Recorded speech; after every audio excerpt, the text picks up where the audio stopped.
up, guys?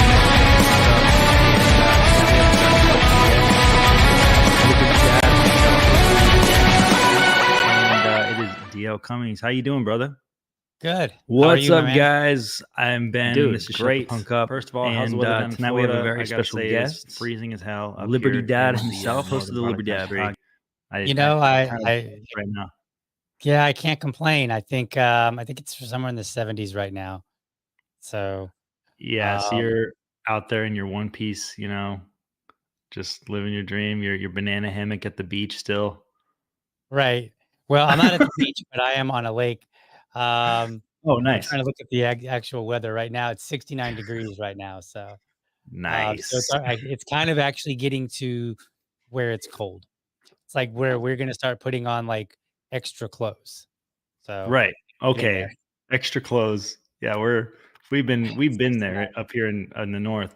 Um, but dude, so like we met in real life for the first time at Porkfest, Right. but we also, obviously you had me on your show when I Mhm. was running for sheriff last year, and you've had your like Liberty Dad Pod for quite a while, and you've been pretty involved with the Liberty scene for a long time as well, Yep. doing campaign managing, all kinds of stuff. But like, dude, like just tell me about yourself. Tell us about like how you got started with your podcasting and also how you got started with the LP.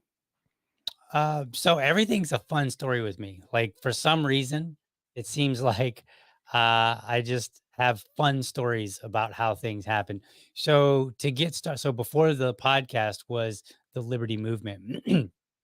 When I was living in Charlotte, and I met my wife, and at the time I was still pretty conservative, and I think I was kind of coming around to some libertarian ideas. I was hearing bits and pieces like on the radio from talk show hosts and whatnot.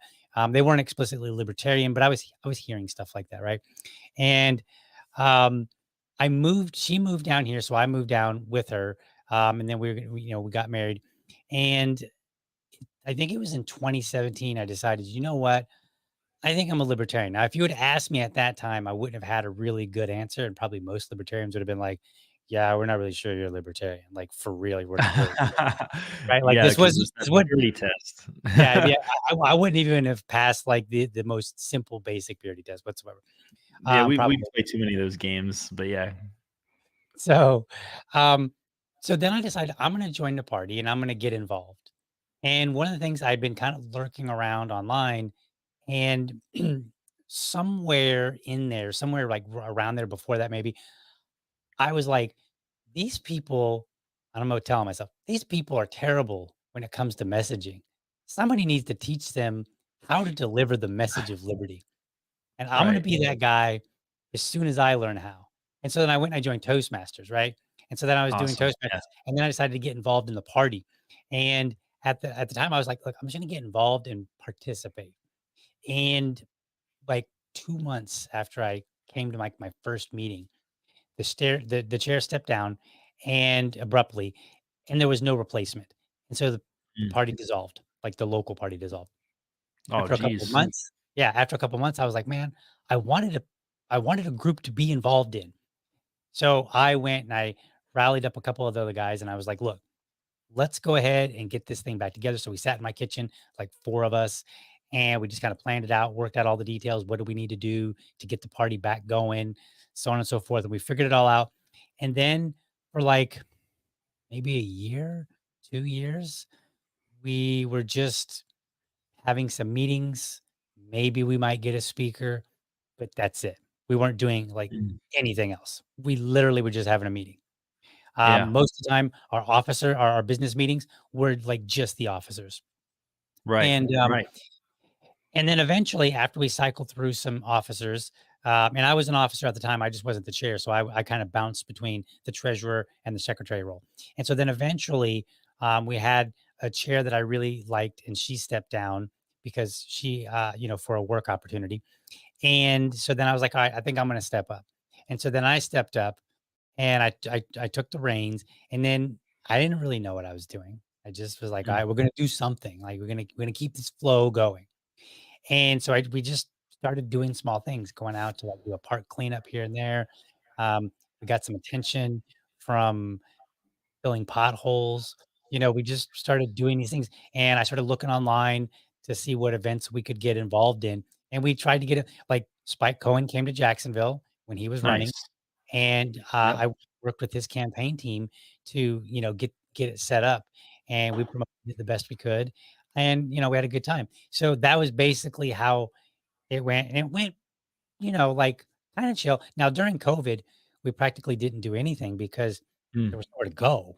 Like it wasn't, Right. you couldn't even resist because there's like none of us owned a restaurant to resist. You mean Florida was Yeah, locked down? I know, What? right? Like you might be surprised if you listen to Ron DeSantis, but Florida was locked down for a time. And it's actually he's done a really good job of spinning it to make it look like he edged his way into it and then backed out once he saw data. That's not really how it went. I think he just saw the winds of change and was like, "All right, let's do this." And I think he nailed it right on time. Oh my So god. That's great. so that's how I got involved in the the Libertarian Party. So concurrently, somewhere around there, so right about 2019, right before I think it was it 2019? Yeah, it was right before my son was born. She was born in 2019.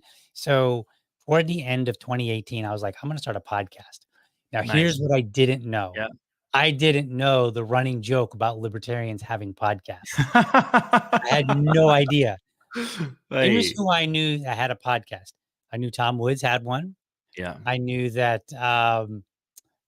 what's his name? Jason something. I think he's a libertarian. I think Jason something. He does more like business type stuff now. Can't Hmm. think of his last name. Um, I mean, he's not really involved in the party itself, but I think he is a libertarian. I think. Okay, I could be wrong on that. So at any rate, so I was like, all right, I'm gonna get my voice out there. I'm gonna start a podcast. And initially, I started out just an audio one, and it does work. And then I was like, all right, I'm gonna do a video one. And I upgraded my equipment just a little bit, so I didn't put a whole lot of money into it. And I didn't have really nice equipment at the Yeah. time. And so I'm putting together, and I would spend. I think I did it once a week, and I would spend like 3 or 4 hours putting together a podcast. Doing my prep. You know, researching information, writing my script, getting it all ready, just all that stuff. Yeah. And so then I just Right. continued on, and I just got better at it, right? Like now I can actually, if I had started at that time when I first started doing video, if I started doing it every day, it would have killed me. Like it would have been rough. Yeah. Sure. But today I can do that. Like today, now I actually, and I miss a couple days here and there, but for the most part, I'm pretty consistent about my Monday through Friday show, and then another show, a slightly different variant of the Liberty Dad podcast on Sunday night. When that's where I just talk about LP stuff, and I'm like, all right, what's going on in the LP, right? So Monday through Right. Friday, I talk about like it's my discussion time on culture and politics, and then on Sunday night, it's like I'm literally promoting stuff in the party, and I literally go to every single state affiliate, and look at their events and start pulling information out and then saying, all right, what's going on? And then kind of pull it all together and say, all right, this That's week, these awesome. things are happening. That's So, awesome, man. Yeah, there's um, not enough so of it's, that stuff that goes around. yeah, so it's been a lot of fun. It's That's been yeah. quite the journey. I've learned so much. It's insane. Dude, I mean, like, I'm just kind of diving into this. Like, I mean, I've done a lot of audio and music work, obviously, but like, it's not like rocket science to get started. But at the same time, like, there's definitely a lot involved. For me, the most important thing is just keeping like a consistent schedule and planning ahead. Right. Because, like, if I don't, I know what kind of person I am. I'll probably put it off and I'll be very inconsistent with it. But, um, Right. like, I mean, you basically have a full set of shows, all week long, where you're going through all this, and and dude, you've got a family. I don't have a Yeah. family. I'm just a single dude. Like, how do you even juggle all of that? And so, um, I tend not to sleep very much. And so I go to bed usually. I'm usually getting tired like 9:30 because I get up at 5 a.m. to prepare for my show. So Mm, that's one of the things that I found that was really helpful. You hear a lot of people, they'll say, like, oh, when I became a dad or when I became mom, when I became a parent, I got up earlier so that I would have time for me to do whatever. And I've done that in the past. It was really hard when he was younger and his sleep schedule would kind of flip flop all over the place. Like, this week he'd be, waking up at 6 a.m. and then next week, all of a sudden he's sleeping until 7. And so it's really throwing you off. And then he'll go back to waking up at like 5:30. And so he was like bouncing all over the place. Now he's almost 5. So he's pretty consistent in his sleep.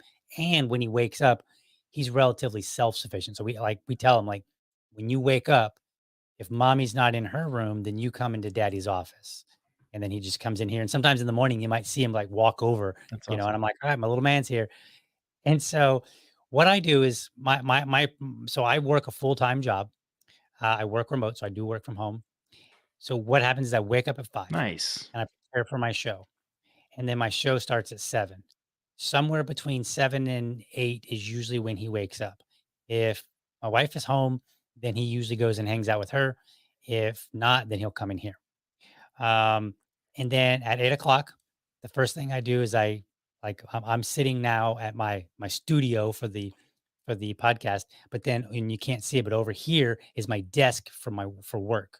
So then I just literally walk over there and I log into my work laptop, check on things, see if there's That's any great. pressing matters.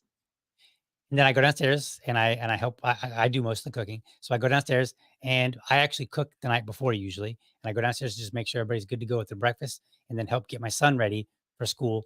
And then I actually take him to school, and so I drop him off at 9 o'clock. So at 9 o'clock, well, about quarter till we leave, and I go and I drop him off, and I come back, and then my wife takes the car, and then she's usually gone most of the day doing her thing. She picks him up and, does all the stuff. And then I'm not usually needed again until maybe later in the afternoon when he goes to like swim class, or when it's getting ready time for dinner. And then everybody, basically everybody comes Huh. home. He comes home about noon. No, I'm sorry, about 1 o'clock. And then he'll sometimes come in and play or talk to me or whatever. And so then I will make dinner, and then we'll eat dinner. And then lately we've been playing video games because my buddy gave us a PS2, his Nice. old PS2. He's like, "Here, have a Heck PS2 yeah. with a whole bunch of games." And I was like, "All right." My That's son now awesome. has more games than I ever had. I play a Um, lot of Crash Bandicoot, man. I used to love playing yeah. Crash Bandicoot. And so But, then the night ends and we go and we get the showers out the way, we read him a book, and then he goes to bed. And then this is u this is usually somewhere around 8:30, 9 o'clock is when we start getting shower time and bedtime and all that. And then usually by about 9:30, I'm pretty tired. Sometimes I'll stay up a little bit later, but not yeah, too often. So and then I yeah. just I do mean, it the all other over week again. we were on a podcast till, like, past midnight. I can't Yeah, even imagine how tired yeah. you must have been the next day, dude. That was rough. So here's the fun part. I'm actually really good about tolerating sleep deprivation, particularly if I've been exercising regularly and then I keep a clean diet. If those two Yeah. things have been relatively consistent for me, then I tolerate sleep deprivation insanely well. Like I could go like 2 hours, wake up, I'll be tired. I generally don't drink caffeine anyway.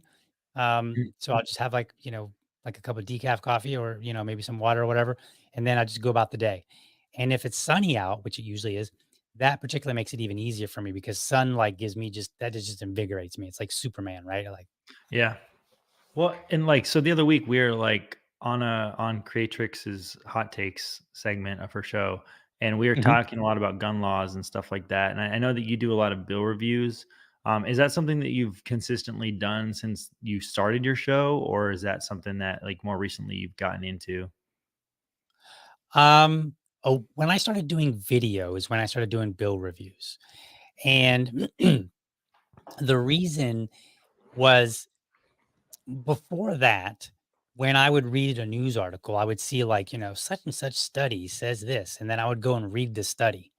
And then I'd be like, well, I don't think the study says that at all, right? Like I disagree with the interpretation from the article that I had read. And so I started finding it really frustrating.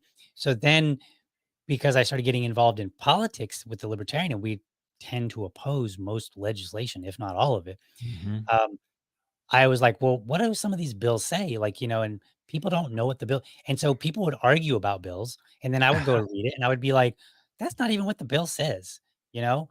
And so then I was like, "You know what? Maybe that'd be a good idea, just do a bill review. And I'm not a lawyer.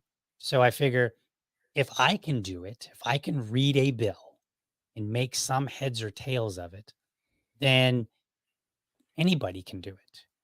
Right. Yeah. And I maybe we mean, should do it. maybe politicians should do it. Maybe Right. politicians should actually read the bills. Well, That would be a great there place was to that start. one recently about the kill switch for cars that Thomas Massey was taking a lot of heat over. Oh, Um, yeah. and there's a video, I didn't watch the whole video, but there's a video where he had retweeted and he said, "Here's where I had to pull out the bill and read it to my colleagues because they were saying it didn't have a kill switch. And so I had to read them the part where it has a kill switch." And I think in fairness to them, I know some people have been arguing, like it's not technically a kill switch in the sense that somebody remotely can push a button and then it shuts down your car. It's a kill switch in the sense that the car itself is designed to shut itself down under certain circumstances. Mm. But that's still a kill switch because that's not the user shutting it down. Right. I It mean, may not that be the seems government pretty doing it dangerous to yet, not have control over a vehicle. right? Like, it's And crazy. and it may not be the government yet, but it is a kill switch. It is a switch that is now I don't think it shuts down like in the middle of driving or anything like that, but Right. it's like it disables it the next time you try to drive it. Mm. And for any number of reasons, it's just a horrendous thing. But I'm like, let's read these bills because nobody's doing it. And I thought, well, that's maybe an area where if I do it right, I can read the bill, present it, talk about it, then maybe people will find it interesting and they'll learn something and maybe it'll catch on even just a little bit, right? Right. So so yeah, Yeah. it's just something I just picked. I was looking for ways to stand out. That's just really what it was about. I was just trying to figure what could I do that people aren't doing, right? Honestly, like, bill review videos on YouTube is kinda like what made me wanna get so actively involved in LP. Mhm. Because before I was just like a passive, like, libertarian, I'd vote, whatever. I was never, like, involved with the party. But then I had moved to California, and obviously, like, this is like hellscape out there. It's just a Right. draconian nightmare. And the gun laws, like, I'm a gun guy, and I've shot competitions since I was 5, and Mhm. and all this, and I get there, and half the stuff that I own made me a felon. Right. So I'd watch YouTube videos on gun laws for California and Mhm. how to like get out of some of their ATF regulations and their definitions for things, so I could still have my guns and keep them without any kind of worry, but get around the laws and bend the rules a little bit. I don't know.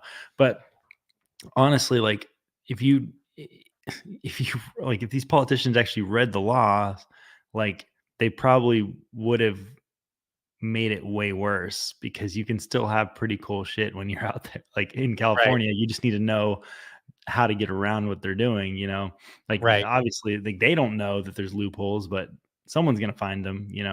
Right. And I mean, I've watched several of yours, and you do a great job. I mean, the other Thank you. week we were talking about a gun bill in Massachusetts. um but like, you've been pretty consistent. I know that Florida has a ton of like red flag laws and stuff down Mhm. there, like where you're Yeah. at. um and they enact more red flag laws than anywhere in the country, from what I understand. um and I don't know, like, someone with your presence and your understanding of these bills is like really important, especially in your local community. I mean, I'm not sure how much Right. of your audience is strictly from Florida, but like, you have, they need that for sure. Right. I got one person from India. It's weird. Like when I look at the Nice. statistics, I could see somebody from India and I'm like, I don't know who it is that's watching me from India. And maybe it's more than one person, but I'm like, that's cool. That sounds kind of neat. So, but the thing is, I think this is something that libertarians could excel at. However, it will require us to learn how to communicate things. It's the whole explain it like I'm 5. And Mm. I don't mean to treat people like, hey, y'all are dumb and I'm super smart. It's more like don't get bogged down yourself in the technicality. Learn to sift out what's important and break it down because a lot of times people are listening. They're not trying to come to a lecture. If Right. they're tuning in probably pretty casually. Maybe they're working, maybe they're driving, right? They're Hmm. not necessarily, and they're not looking for all the super duper technical nuances. They just want a good overview of it, right? Like that's what, and if you listen to other podcasts, like the more professional ones, if you will, and I mean by like Wall Street Journal, those kind of things, Yeah. that's what they do. Like I used to listen to Bloomberg Law occasionally, the podcast, and just, you know, because I thought it was interesting. Yeah. And it's super simple to understand. Like they don't, and I know that law can get complicated. Like it's not that law isn't complicated, it can be. But when you want to express what something is saying, we need to learn to communicate it. And if we're going to say, if we're going to say that laws are bad, like, and libertarians are notorious for this, right? Like some of us will be like, look, all laws are terrible. Like the anarchist will be like, laws bad. Laws might as well be Latin for bad, because that's what I think. Like that's how, the Yeah. anarchists are. You're Now, not wrong.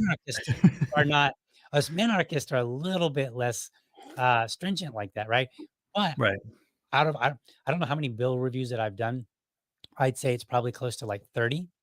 And I think there's been like 3 that I was okay with. 2 of them actually, like, one of them was, like, shutting down the, Department of Education. The other one was, eliminating, no-knock raids, you know? So, I mean, they're not the typical laws that you normally would see.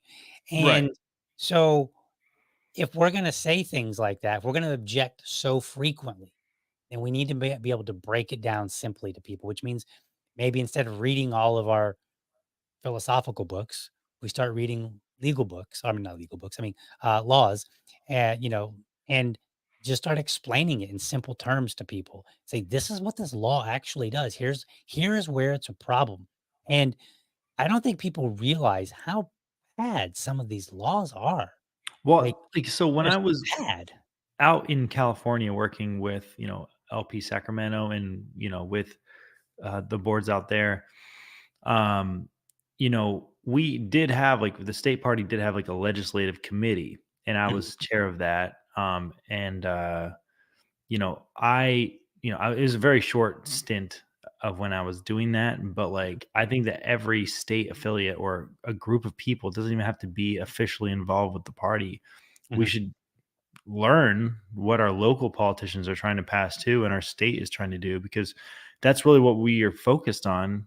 As libertarians, we're focused on decentralization, Right, and the state laws trump a lot of federal laws.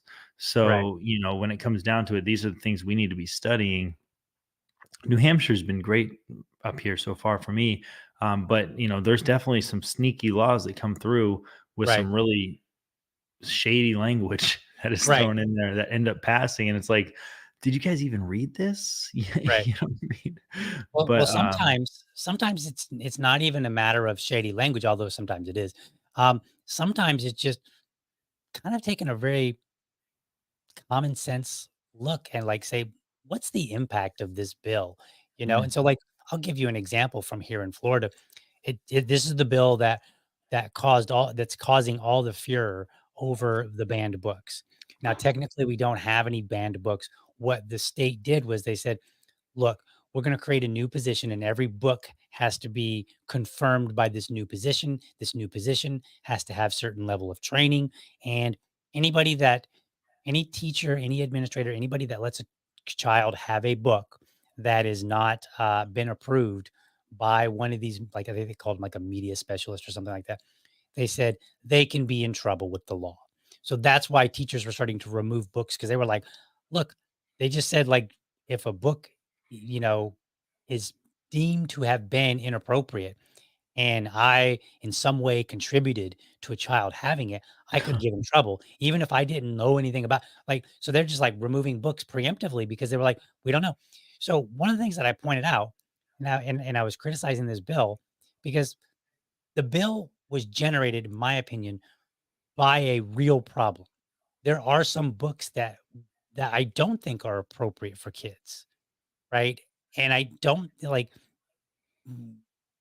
I think it's okay to say you're 13, you shouldn't be reading um uh a Harlequin romance or something like that, right? Like, is it going to be the end of the world if you do? No, it's not. But in terms of school, I think it's very fair for them to say, hey, look, we're not going to provide that stuff to you. If your parents do, that's your own, that's y'all's business.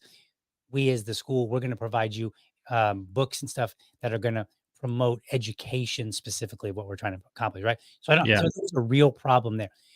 But the problem is like, I don't know, 6 or 7 books. That's the ones that I've seen named, right? There's one in particular that's super notorious. That's the one with the really graphic sexual activity that's going on, and it's showing like all kind of actual sexual activity between like trans kids and stuff like that, trans teens or whatever. And it's pretty graphic. Um, Like, yeah, dude, there's so much of that going around. I mean, right, so like a lot of it's like crazy, there's so much the media right side mostly does hype up a lot of this stuff like crazy, like as if it's like more common than it actually is. But I don't know, maybe I'm tripping. I don't have any kids, dude, so like I don't have anything to really like. I'm not really like involved in looking at what they're putting right. in front of children in schools, to be honest with you. And most people aren't. Sometimes parents, there have been some activists that go looking for it. I'm not a big Yeah, fan of that. There are right. some parents that have found that their child, had access to a book that they would not approve of, and I think that's fair. But here's where that bill really became a problem. Number one, it created a new position. It, yeah. I saw you Kyle guys were and having I a are little beefing. Twitter feud Or earlier, yeah. you and Yeah, Kyle. we've got our generated outrage, right? I mean, that's how people So, get famous is Twitter beef, dude. Like, if you didn't it's know, like, you and Kyle are just gonna get I was hella just clout off of I this, was and just was like, "You know what?" I was like, "This will be funny." And then it just kinda took off, and I was like, and so I'm trying to play video games with my son and have a Twitter beef, fake Twitter beef. So what I said was breaking news, right, breaking news. So Kyle's an what's asshole. right.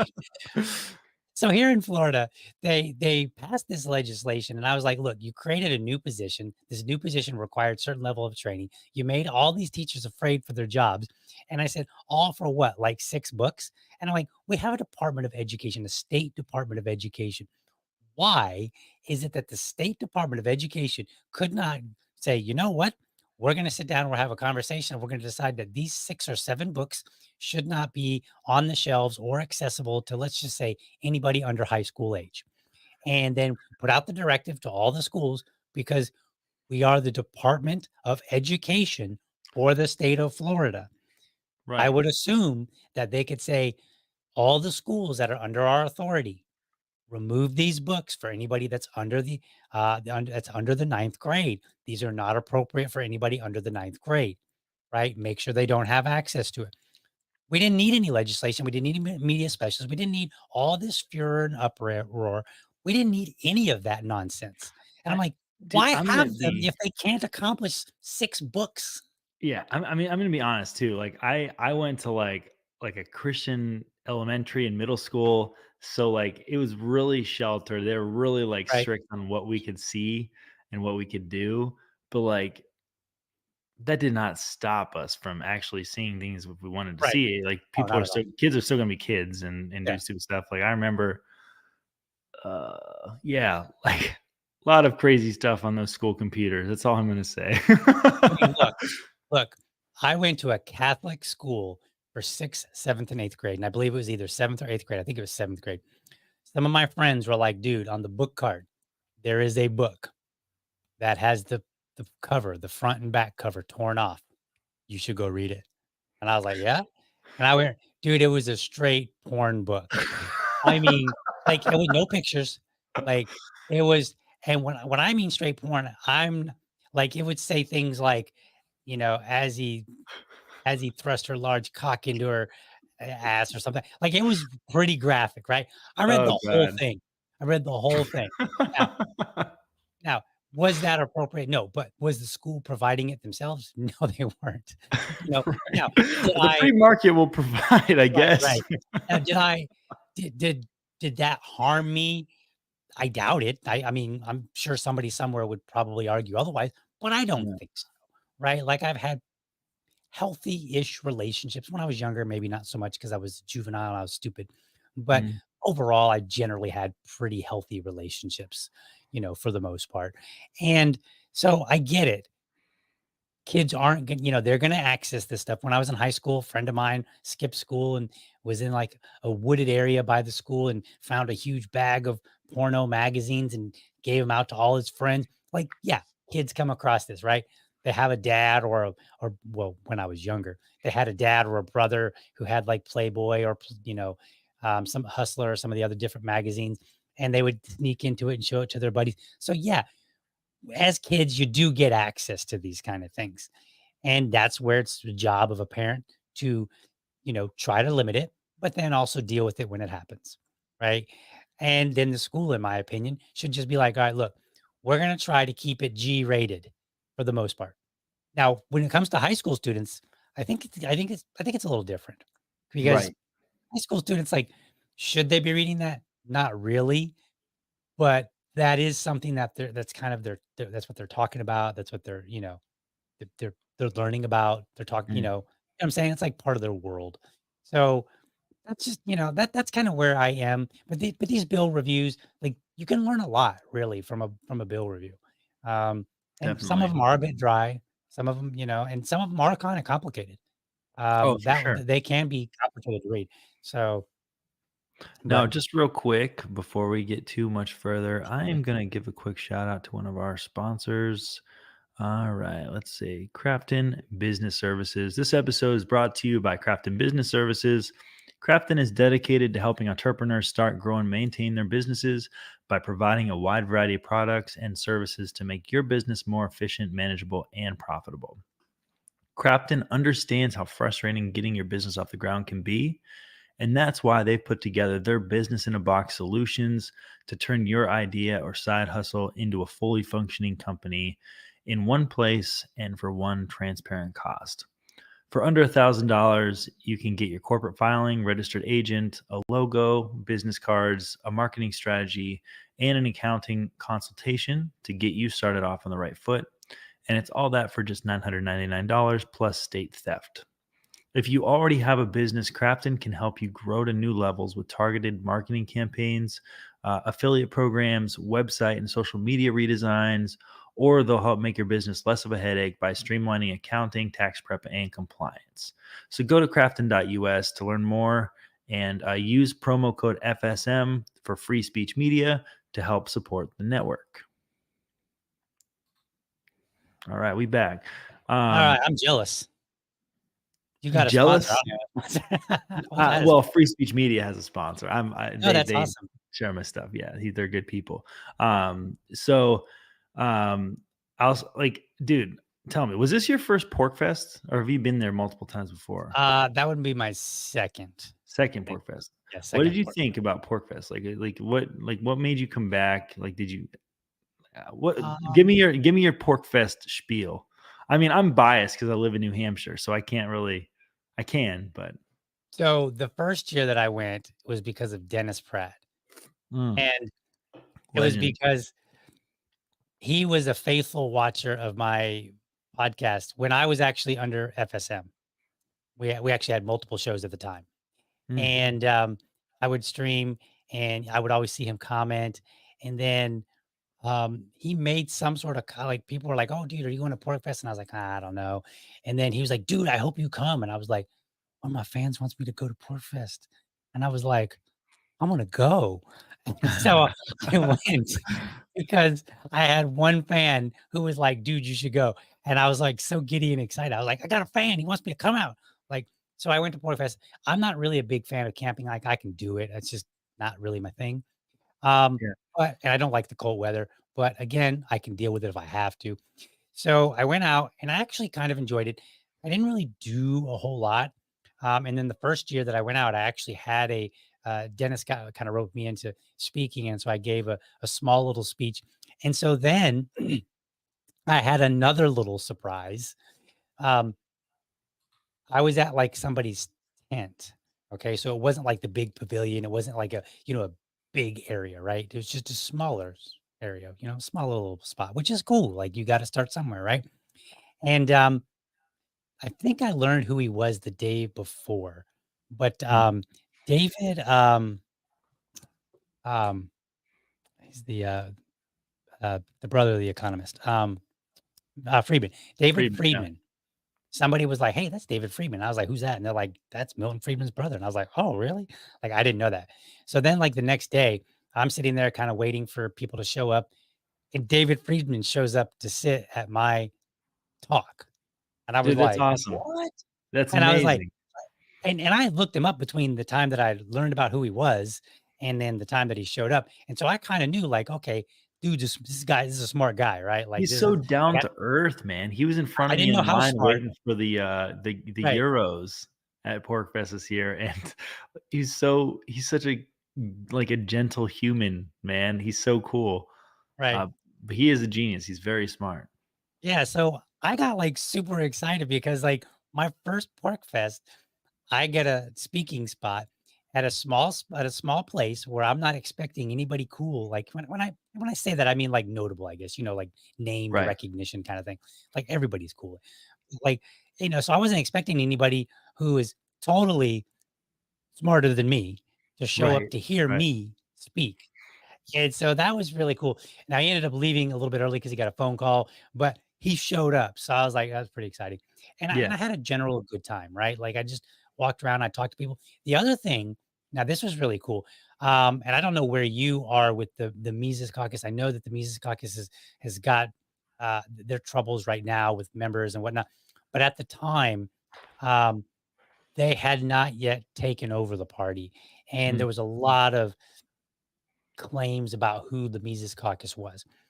Well, I would go to the Mises Caucus stand. I would just talk to people, and no, most of them didn't even know who I was, right? So they didn't know. They thought I was a Mises Caucus member. Mm. And what was interesting, what I found interesting, we'd be talking, and then somewhere in the conversation, I would be like, "Oh, well, I'm not actually a member. I'm just, kind of a lurker. I just, I'm in the party, whatever." And they would go, "Oh," and then the conversation would continue on as it was, right? So like there was no change in the conversation. Right. And I thought that was kind of interesting. And I met a lot of people and just the conversations that I had, I was like, you know, maybe there's some issues online. I get that. But Mhm. when you actually talk to people, Most of the issues are or online. Like, if you're seeing yeah, people in real life, like, at face to face, like, you're gonna have real great conversations. We're yeah, I all did. libertarians, we all hate the government, we have so many views that are so closely aligned, we just have mostly differencing in messaging strategy for what Right. I see. And so that was what kind of sealed the deal for me to say, like, I don't think the members in totality, like, on net balance, are who people say they are. Now, you always got some bad eggs, and Mhm. then online, you get a lot of people, and I'm like, someone's like, "Well, look what this person said," and I'm like, "You mean the person that has like some sort of weird graphic for a profile picture and not their real name? I don't even know who that is. Like, how can I be sure that's even a Mises Caucus member?" Well, Or they're an involved person. Like, I don't know who they are, but the people I have had an opportunity to meet and speak with sounded like pretty decent people to me. I mean, I've noticed a lot of that. Like, I've been on both sides of this. So I was, like, for a couple of years, organizer for them when I was out west, and I fell away from that, and I stopped participating and being involved because I just had other things going on. I'm still friends with a lot of people that are in the Mises Caucus, obviously, and I'm not gonna crap on them or anything, but like, for me, like a lot of the stuff that we deal with inter party stuff, I hate it, man. Like, it's just so much drama that doesn't really matter in real life. Mhm. And so for me in Reno, I was like, there's all these caucuses and all these places for people to go, but I felt homeless, dude. There was Right, nowhere for the emos to go. right. So I was like, I got to start the emo caucus. So Yeah, that's how that thing all got started up. But to be honest with you, this is the only caucus that really matters anymore. We're taking over the party too. Just in have at it. 2024 in DC, it will be run by strictly emos. And I Right believe on. that Rachel Blackfire probably is going to volunteer to run for the EC. If I'm just kidding, she probably hates me. I just saw she posted up this that you live in a house owned by a rock star. That's dope. Let's talk a little bit about music, man, because Okay. me and you are Pokey Natcha punks, dude. We found this Right. out at Porkfest. We Dude, it both was have crazy. the MXPX tattoo on the same Yep. calf, and, Yes. dude, I instantly felt like we were blood brothers when I Right, saw right. that. It's crazy, right? So I got that tattoo when I was like, 20 or 21, somewhere around there. Um, so when I was in high school, I was listening to like a lot of hip hop and rap. And then I kind of got into the grunge phase, like Nirvana and that type of music. And that's what a lot of my friends were. And then I kind of got back into like the hip hop and gangster rap music, you know, and I was hanging out with like the wrong crowd and doing some pretty unsavory things. And then I started going to church and kind of getting a little bit straightened up a little bit. And I got into ska and punk. But I got into Christian ska and punk. So Yeah, I right, wasn't it's quite as same. familiar. Yeah. And what was cool about it, unlike the Christian rap at the time, the ska and the punk out of Which the was Christian world garbage, was like, who are you good. listening to? Like, Toby Mac and Grits? Right. Right. It was actually good. And they had some really awesome bands, right? Like, so my staples were Five Iron Frenzy, so OC, I think the OC Supertones was the Oh, first I love ska OC band Supertones, that I'd yeah, ever heard. It was the album, I think it was self-titled album, I think, and it was the yeah, one with the little Superman guy, yeah, that's and it, yeah. I put that on and I was like, "What?" Have you ever seen the movie Salt Lake City Punk, SLC Punk?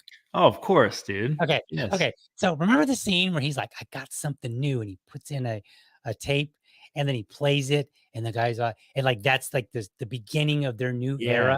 it is, yeah, yeah. The OC Supertones was my version of that.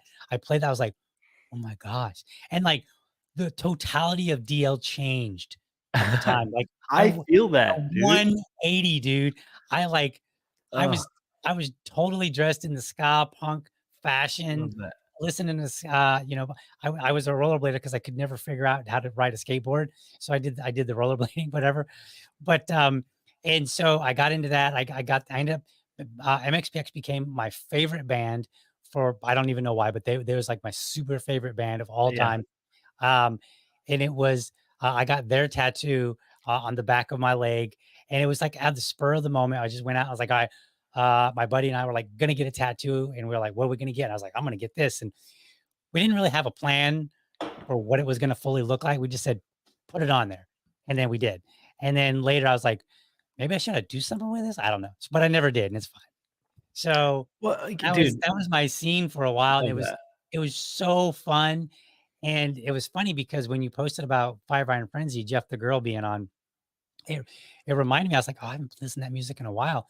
So I started playing it for my son, who is now enjoying it, and, Oh, like, amazing. I before love that. earlier today after dinner, I put on some OC Supertones and some Five Iron Frenzy live so he could watch them, you know, and he's all like, They're "Just put 'em on so YouTube, fun, YouTube." man, and Yeah, it's like, my it's first great. time with MXPX, dude, I think I was in, like, 6th grade. Mhm. And I remember, like, it was art class, the teacher was just like, "Put on whatever you want," and like I said, I was at a Christian school, so, Right. like, most of the people at my school, like, I was like my parents did not let me listen to this type of music, even if it was, like, whatever, Right. Christian rock, whatever, like, Right. but then I heard the bass line for Chick Magnet, Mhm. and Yep, I'm yep, just, like, hooked, dude, and I was like, this is me." So, yeah, literally, like, within the next year, I bought a bass guitar, or I didn't buy one. My grandma bought me a bass guitar, and my parents hated her for it right, because I was basically torturing them with, MXPX bass lines for the next like 10 years that I lived there. Uh, right, but it started there, and obviously Five Iron Frenzy from very early days yeah, was like one of my favorite ska bands. Um, and I was when I was about 14, 15, I moved to Denver, which they actually live in Colorado. They're all based out of Colorado. right. So they play there all the time. Like anytime MXPX comes through, it doesn't even matter if they're on the tour, they'll play the show. So Oh, like you nice. always get like a really awesome Five Iron Frenzy show. And a while back, like I knew Lenore or Jeff the Girl, um, you know, because she did a lot of work with like Scum of the Earth Church, which is like Yep, basically yep. like a homeless outreach, but Mhm. also like a pretty dope actual church too. They do a lot of really cool like Yeah, I remember actual hearing things. about it when I was a youth pastor. or Yeah, the it's like the that's all the good, right? community aspect of what they do is, like, so different compared to, like, what you would normally see in a church Right. today. I always appreciated that. But, dude, like, she's so cool, she's electric. She was like, yeah, but she's gonna be on the show next Sunday. I actually have one of the founding members of Escape the Fate coming on, Mhm. which is another pretty big band, next Sunday, and then she's going to be on in the show right afterwards. I'm going to like kind of do a double header next weekend. Nice. So really stoked to talk to her and get, what she has going on. They just put out a new album recently too. I don't know if you've heard their new stuff, I but haven't. it is really good still. I'm gonna Like, check it out. it's not your classic 5 Iron Frenzy, but it's really good Right. still. Um, Nice. yeah. So they're still fun as ever. Yeah. And You wanna hear a funny story about, because you were talking about you went out and I think you said a bass guitar. yeah, yeah, yeah. So Go on. it was a trombone here. Um, I don't know what made me pick the trombone, but I decided at like 21, 22 that I was gonna learn how to play the trombone. So here's where the story gets really funny. So I'm like, dude, this music is awesome. And I was like, I want to be in a ska band. It's like, now I can't sing with a crap. So that was out. And I can't play the drums. I like playing the drums. I like to try to play the drums, but I cannot maintain a beat. So I was like, for some I reason, feel that. I was like, all right, I'll just play the trombone. Like, I'll learn how to play trombone. So I was already out of school. There was nowhere to go to learn the trombone except for my brother and my sister. My sister is 6 years younger than me. My brother is 6 years younger than her. So they were being homeschooled. And my mom was like, well, the homeschool group has music lessons. So I bought myself a trombone and I was working third shift. So after a third shift, I would show up in my ripped up baggy pants that were kind of dirty from work, and I would sit next to 9-year-olds while we're in music class. They're all like his kids. Every one of them is kids. And I'm learning to play the trombone with these kids. And then we like did this like like every class always does like a little musical thing for the parents. So there I am, twice the size of people finally, and but they're all kids, like 9 years old, and we're all dressed nice, and we're playing, like, I don't remember what songs we were playing. And so I learned how to play the trombone, and then I was all proud of myself. I'm like, "All right, now I'm gonna go find a ska band." And then I was like, "Wait a minute. You need like 7 members. I don't even know one. Like, Dude, I don't even know I'm gonna anybody." you say this right now, but, like, I'm so serious, man. Like, I'm not like, this is, like, not saying anything at all. Your aesthetic fits ska band, 100%. 100%, dude. And, like, once I have my punk band going, we're gonna have some ska songs, and I will let you play trombone in some of our I songs. don't even know if I could play it anymore, man. That was 20 Dude, years. we'll make it happen, dude. I'm really And good at a computer. I was barely sufficing with "Mary Had a Little Lamb," okay? Uh, Hey, but I was just sure I was gonna be a famous ska band, member, dude, the like, Grateful the Crushed. as a musician, the most important instrument you can know how to play today is a computer. So, like, I can make you Right, sound really good. All right. right, right, Jeff the Girl, who? You know what I mean? DL right, Cummings is next. So, right, uh, right. by the way, you are getting pressured to run for the LNC. Um, what's your take on that? Are you going to run for the LNC? No, Can we slight your hand and nominate you to run to be on no. the board? I've been asked. I was asked to last go. People were asking me to be on the judicial committee after I defended Karen Ann Right, Harlos. man. Right. I might have been willing to do that, but I actually was not eligible because you have to be an LP member for like 4 years before you Mm. can be on the judicial committee. So I was not eligible at that time. And in fact, I'd have to look to see if I don't think I'm eligible now because I think it's only been like 3 years maybe. But I would potentially be willing to do like the judicial committee, but I wouldn't want to be actually on the LNC just because I don't want to take the time from what I'm doing. So it's Well, and they kind of have to funny travel because too, like multiple times a year. yeah, I work from home, so Oh, I that's have true. that Yeah. flexibility. Um, but the biggest problem for me is there's there's too much drama, and I think there's too little gain. And I don't mean to Yeah. slam. I'm not trying to slam the LP. I think the Sure. LP is a valuable organization, and but I think that a lot of people they're more driven by what you might call it like short term results. I think you can see Yes. results faster when you work locally. I right? agree 100%, man. And the when you get up higher, it's longer term goals. They're, the wins that you get may be wins, but they're distinctly different from the ones that are local. I can I meet agree. people that Yeah. have like, I got to meet 3 candidates and work with them, right? To be fair, And like, that was fun. everyone has somewhere that they can fit Right, in the political party. Like, you know, some people were meant to be on the LNC, let's be real. But like people like you and me, we're more like activists, locally driven, focused people, and that is where we're best suited to stick to what we're good at and to our niche. So like you know, yeah, no, Rachel wants you to run for chair. I think you'd be a great chair, brother. I But I I I also I understand, think like, I would not win. So, I think you would not win either. because, well, here's the thing. Let's break it down in reality. Like, so Angela, like, she would be running again, right? Probably, and she has her following, Mhm. which more than likely dwarfs mine. Number one, so that already is going to make it difficult. Number two, even her detractors, many of them don't like me, right? And a lot of them actually think that I'm right in line with them because I don't spend all my days criticizing the LNC left and right. I just don't find it a productive use of my time. And Yeah. in fairness to me, I didn't find it a productive use of my time the prior LNC.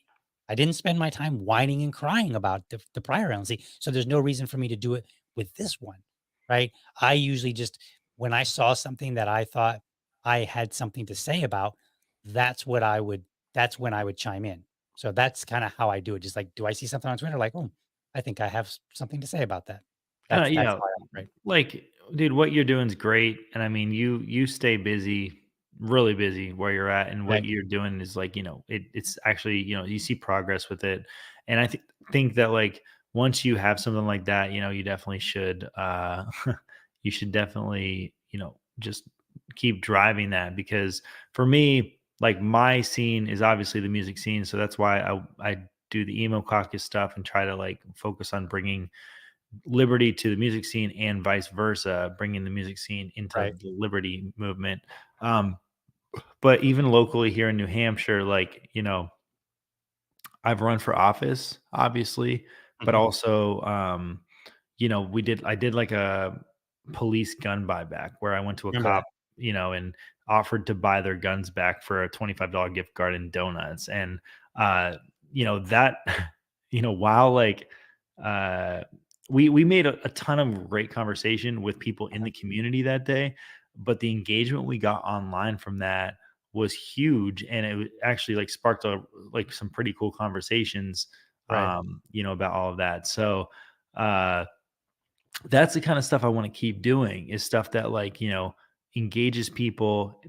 It pushes the envelope, obviously, for some of those things, but you mhm, know, you know, it's just a different way of looking at things. People, you know, they just get stuck in their system because this is what they grew up believing or whatever, you know. And there's another way. I mean, I know you're a minarchist. I'm an anarchist. We right, have slight differences, but I also am not a pipe dreamer. right, You know, and certainly in your world, there'd be, you know, publicly funded police probably in some capacity or some kind of publicly funded protection, I would assume. So, but anyways, this is the kind of stuff that's important. We need to keep right, focusing on, you know, local engagement because if we can get people in our community to actually go out and do things, um, that's how we see wins. And, right, you know, there's multiple members of the Libertarian Party or prior members of even the LNC um, that are actually elected state reps in the state of New right, Hampshire. They did not run as libertarians, but that doesn't mean they're less libertarian. Just like Ron Paul wasn't any less libertarian right, because he ran as a Republican, or you know Thomas Massey or or Rand Paul. Um, you know, but locally focused stuff, especially up here, really uh, it's good because libertarians have a chance for real success here, and yeah, I don't think that that's like a microcosm. I think that this is like across the board how we can actually see things go in the direction we want. Like, let's reform zoning laws. You know what Right. I mean? Like, the zoning laws suck, you know? Right. Um, but yeah, man, dude, thank you for everything. Like, just we are wrapping up for the hour. Yeah. Just how about you give everybody a link, or tell them where they can find you, and like what you got going on. So I podcast every morning, 7 a.m. Eastern time. I know that's a bit early for most people, but that helps me do it consistently, and then also before work. Um, and so that just happens to be the time that works out for me. So every Monday through Friday, I am podcasting 7 a.m. and then that's my where I just discuss politics and culture. Mm, And then on Sunday nights, I get together with Susan Hogarth and we have a discussion on what is happening in the Libertarian Party. To the best of our ability, we go and find out the actual events that people are that affiliates are putting on, and then we report them and say, here's what's happening. And the reason that we do that is for two reasons. Number one, to show people, that's my little buddy back there.